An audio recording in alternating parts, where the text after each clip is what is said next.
बिस्मिल्लाहिर्रहमानिर्रहीम। आज का जो हमारा टॉपिक है वो है कंबाइनिंग प्रोबेबिलिटीज़ पे कि कौन से रूल्स एंड रेगुलेशंस के यूज़ करते हुए हम इसको कंबाइन करते हैं प्रोबेबिलिटीज़ को।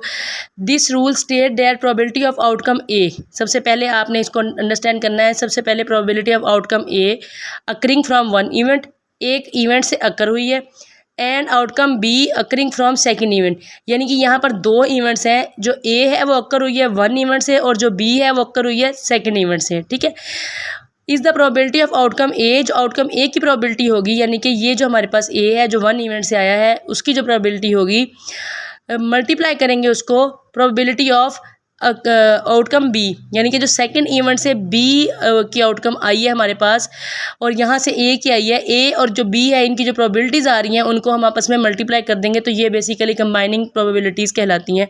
ये इसकी डेफिनेशन है। अब इसकी एग्जांपल पे चले जाते हैं कि आगे एग्जांपल कैसे हम इसको अंडरस्टैंड करेंगे। हमारे पास प्रोबेबिलिटी ऑफ ए हमने अज्यूम की है 2/8, ठीक है, और प्रोबेबिलिटी ऑफ बी हमने अज्यूम की है 4/8। तो हमने क्या करना है, simple probability of A multiply probability of B. Basically इसका फार्मूला ये है, यहाँ पे क्लियर लिखा हुआ है।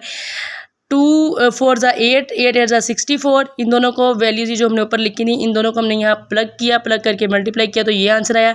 जब हमने 8 को 64 पे डिवाइड किया तो हमारे पास आया 0.125। और मैंने पिछले लेक्चर में जब प्रोबेबिलिटी डिस्ट्रीब्यूशन पढ़ाई थी तब भी मैंने बताया था, और मैं प्रोबेबिलिटी के जितने लेक्चर होते हैं साथ के साथ बताती हूँ कि जो प्रोबेबिलिटीज़ की वैल्यू होती है ना, आंसर होता है वो हमेशा 0 से 1 के दरमियान में लाई करता है। अगर आपकी प्रोबेबिलिटी नेगेटिव आ रही है या अगर आपकी प्रोबेबिलिटी 1 से आंसर ग्रेटर आ रहा है तो इसका मतलब है आपका क्वेश्चन या फिर आप जो सॉल्व कर रहे हो प्रॉब्लम वो गलत है। ठीक है, तो इस चीज़ का हमने हमेशा ख्याल रखना होता है कि जो हमारे पास आंसर है वो 0 से 1 के दरमियान हो, तब हमारे पास जो है प्रोबेबिलिटीज़ के आंसर ठीक होते हैं। उसके बाद नेक्स्ट हमारे पास फार्मूला इसका आ जाता है probability of A and B. Probability of A and B is equal to probability of A multiply probability of B. ठीक है, उसके बाद रूल्स क्या होते हैं कंबाइनिंग प्रोबेबिलिटीज़ के, व्हेन 2 इवेंट्स आर इंडिपेंडेंट। अच्छा, अब 2 इवेंट इंडिपेंडेंट कैसे हैं, जैसे कि यहाँ डेफिनेशन पे दोबारा आ जाते हैं।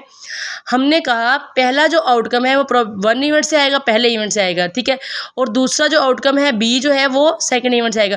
अब फर्स्ट इवेंट और सेकंड इवेंट्स आज़ाद हैं, यानी कि इनके ऊपर कोई किसी किस्म की रिस्ट्रिक्शन या कोई किसी किस्म का रूल अप्लाई नहीं हो रहा, ये इंडिपेंडेंट है। तो यहाँ यही बात की है, व्हेन 2 इवेंट्स आर इंडिपेंडेंट, जब 2 इवेंट्स इंडिपेंडेंट होंगे, आज़ाद होंगे, तो तब हम कंबाइनिंग प्रोबेबिलिटीज़ यानी कि उनको आपस में मल्टीप्लाई कर देंगे। The probability of both occurring is product of probability of individual events.